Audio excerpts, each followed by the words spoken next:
Ney est avec nous sur Europe 1. Bonjour Catherine. Bonjour Dimitri, bonjour à tous. On en parlait avec Clément Beaune à l'instant. Gérald Darmanin fait la une de la presse italienne ce matin. Le ministre de l'Intérieur a provoqué une crise diplomatique entre Paris et Rome. Antonio Tajani, le ministre des Affaires étrangères italien, devait venir en France voir Catherine Colonna au Quai d'Orsay. Il a annulé sa visite, jugeant inacceptables les propos de Gérald Darmanin. Oui, alors que l'Italie subit des arrivées records de migrants, Gérald Darmanin hausse le ton contre Madame Meloni et son gouvernement d'extrême droite, incapable de régler le problème migratoire sur lequel elle a été élue. On ne dira pas que le ministre a la main verte pour la diplomatie. Mais que lui arrive-t-il ? Eh bien, il a confondu politique intérieure et politique étrangère sans mesurer que ses paroles allaient traverser la frontière plus vite qu'un migrant. En réalité, il s'en prenait à Jordan Bardella, qui s'est rendu dans les Alpes-Maritimes, à Nice, à Menton, où il a tensé l'impuissance et l'indifférence du président Macron et de Gérald Darmanin en matière d'immigration.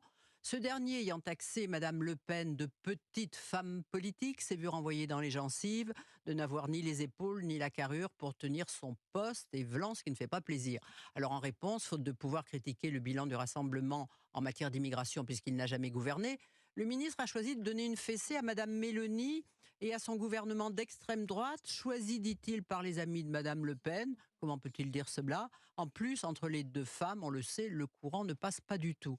Mais il voulait signifier au Rassemblement national, vous êtes fortiche pour donner des leçons, mais quand vous êtes au pouvoir, vous ne réglez pas les problèmes. Donc les propos du ministre lui reviennent dans la figure. Oui, parce que la France, pour ce qui est de la reconduite à la frontière ou la maîtrise des flux, n'est pas championne, et c'est bien ce qui inquiète les Français qui attendent des lois plus drastiques. Or, le projet de loi sur l'immigration Darmanin-Dussopt, qui mêle fermeté et souplesse, le en même temps cher au président, on voit bien que les LR refusent de voter la partie Dussopt, tandis que chez les Reconquêtes, on renacle à voter la partie sécuritaire Darmanin. Donc, on n'a vraiment pas de leçon à donner à l'Italie. Et Gérald Darmanin est un récidiviste. Et oui, en novembre, l'Italie, vous le savez, avait refusé d'accueillir dans ses ports les 230 migrants à bord de l'Ocean Viking, bateau loué par une ONG française, financé par des collectivités locales françaises. Après tergiversation, le bateau était arrivé à Toulon et le ministre de l'Intérieur fustigeait déjà le comportement inacceptable et inhumain de l'Italie. Propos mal ajustés puisque l'Italie avait tout de même accepté l'accostage de 4 bateaux. Alors, Madame Meloni n'avait pas compris cette agressivité, jugeant que les pays européens qui ont la Méditerranée en commun devraient au contraire s'entendre pour forcer l'Europe à prendre toutes les mesures du problème. En 2022, l'Italie a reçu 90 000 migrants. L'Europe s'était engagée à en prendre 8 000.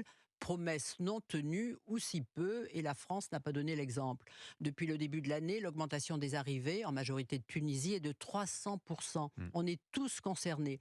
Et ces déclarations intempestives entretiennent un sentiment anti-français assez vif en Italie. On s'y plaint, comme dans d'autres pays européens d'ailleurs, de l'arrogance française. Et ça nourrit en Italie le complexe de l'Italietta, la petite Italie marginalisée, à qui on ne prendrait pas au sérieux. Ça, c'est quelque chose dans la psychologie italienne qui est très important. Merci beaucoup Catherine Ney, qu'on retrouve dans les grandes voies demain samedi, 10h-11h autour de Frédéric Michel.